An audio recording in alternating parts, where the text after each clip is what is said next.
Jack felt so hot he pressed an ice pack against his own face for a moment. Then he looked up Drummer Boys in his Civil War book. He read, "The Civil War was the last war to use drummer boys.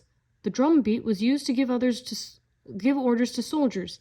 Different beats told them when to eat, how to march, and even how to fight. On smoky battlefields, the boys' drumming helped soldiers find one another and keep together." "Wow," said Jack. He closed the book, pulled out his notebook, and wrote, "Drummer Boy. Really important job." Suddenly, John shouted. Jack looked up from his notebook. The drummer boy was still asleep, but he was waving his arms as if he were having a nightmare. Annie shook the boy's arm.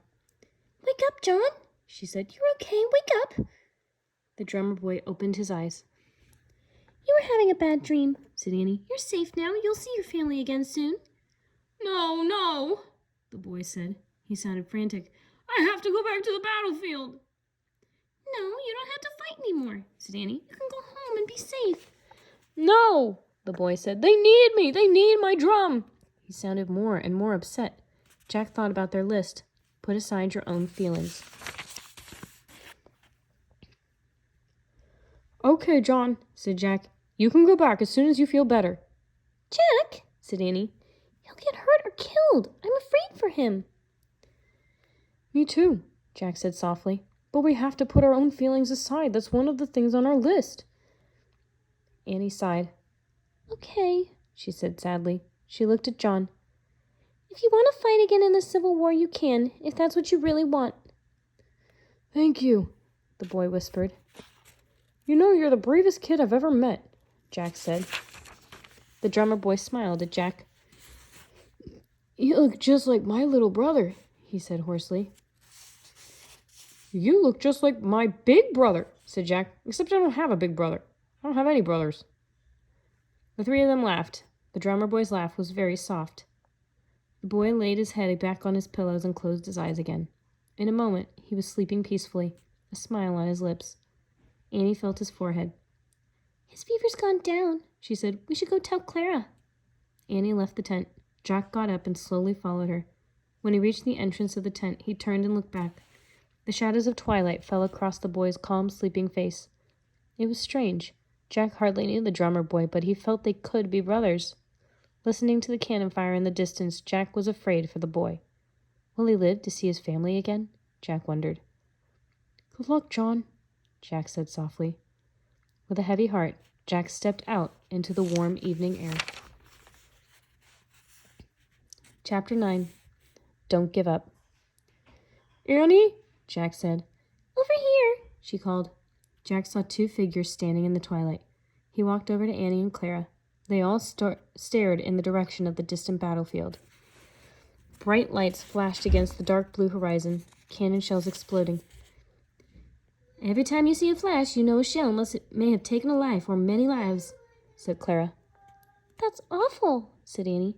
"Yes, it is," said Clara. "A whole world can vanish in that flash. All a young man's joys and sorrows, all his memories." "This is a cruel war," said Annie. "All wars are cruel," said Clara Barton. "People feel they must fight for causes they believe in, but they soon discover that war is not about glory and fame. It's about misery and terrible pain and sadness." "It makes me miss my mom and dad," said Annie. "It makes me really miss them." Annie sounded tired and homesick. Finally, she had lost her cheerfulness. "I think it's time for you two to go home," said Clara. Jack thought of all the wounded men who needed food and water and kindness and comfort. "No," Jack said. "We have to stay. We can't give up. That's on the list. Don't give up." Jack pulled out their list to show Clara Barton. "Oh, yes," she said, nodding. "I see one of my nurses has written down the things I often say. Let me add one more thing.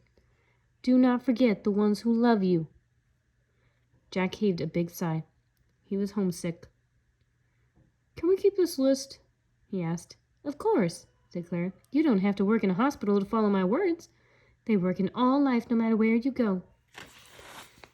"Thanks," said Jack. "My thanks to both of you," said Clara Barton. "You were great helpers." "You were a great teacher," said Annie. "Goodbye," said Clara Barton. "Be very careful going home." "We will," said Jack and Annie. "Bye." The sun was setting as they walked out of the camp. The boom of cannon sounded in the distance. Soldiers sang a song around a campfire.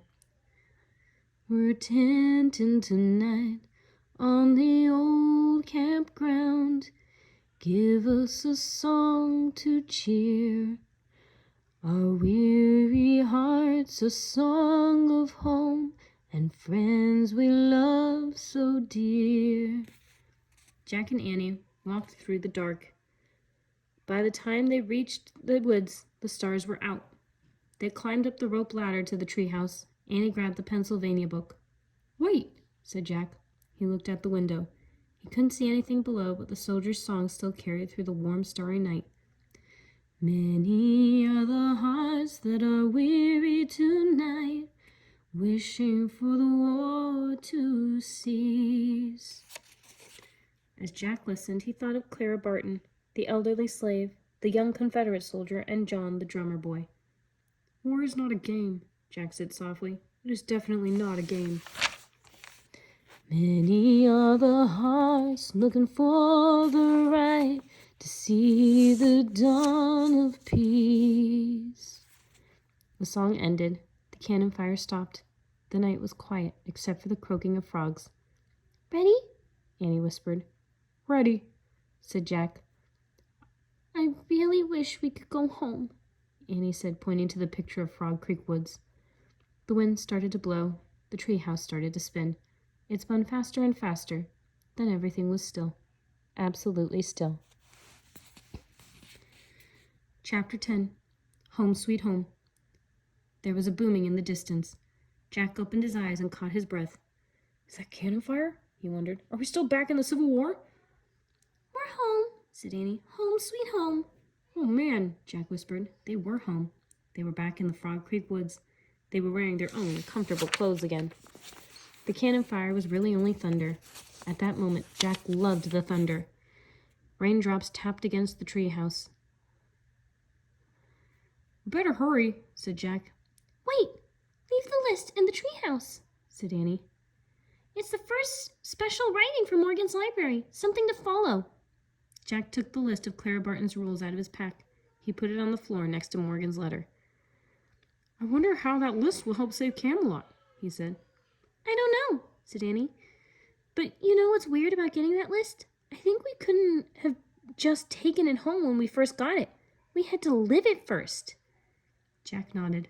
Annie was completely right, he thought. He picked up his backpack. "Wait, I see another note," said Annie. She picked up a piece of paper off the treehouse floor.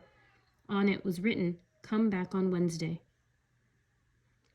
"I guess that's when Morgan wants us to look for the next special writing," said Annie. "That's in 3 days," said Jack. "Let's go home and rest." He started down the rope ladder. Annie followed. When they stepped onto the ground, the rain began to pour down. "Run!" said Jack. They ran through the Frog Creek Woods down their street. They ran to their porch and dashed into their dry, cozy house. They found their parents reading in the living room. "Dad, Mom!" Annie cried. "We're so glad to see you." "Well, we're here. We're glad to see you too," their dad said, sounding a little puzzled. Go on, put on dry clothes," said their mom. Jack and Annie started up to their rooms. Halfway up the stairs, Jack stopped. "I have a question," he called to his parents. "Did anyone in our family fight in the Civil War?" The dad looked surprised.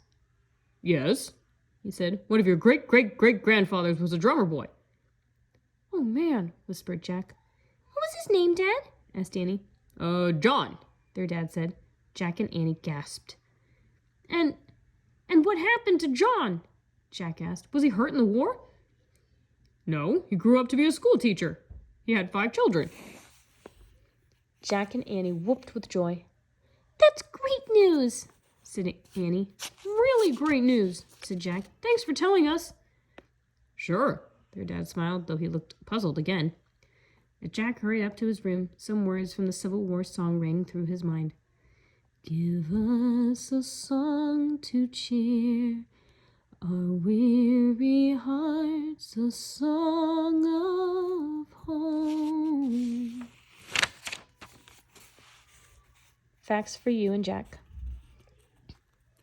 More soldiers were killed in the Civil War than in any war in American history. In 1861, when the Civil War began, about 3.5 million people were slaves in the South. In 1865, President Abraham Lincoln convinced Congress to pass the 13th Amendment to the Constitution, which abolished slavery throughout the nation. 11 states fought for the Confederacy. 23 states fought for the Union. A number of territories also fought for the Union. Soldiers during the Civil War often sang songs together. One of the most famous songs was Tenting Tonight in the Old Campground, written in 1861 by Walter Kittredge. Clara Barton. Clara Barton, known as the Angel of the Battlefield, nursed soldiers during the Civil War. She also used her own money to bring them supplies. After the war, she formed a bureau to search for soldiers who were missing as a result of the war. Her work brought information to more than 22,000 families. In 1881, Clara Barton founded the American Red Cross. Her organization not only provides relief during times of war, but also helps people who have suffered terrible natural disasters, such as hurricanes or floods. Drummer Boys.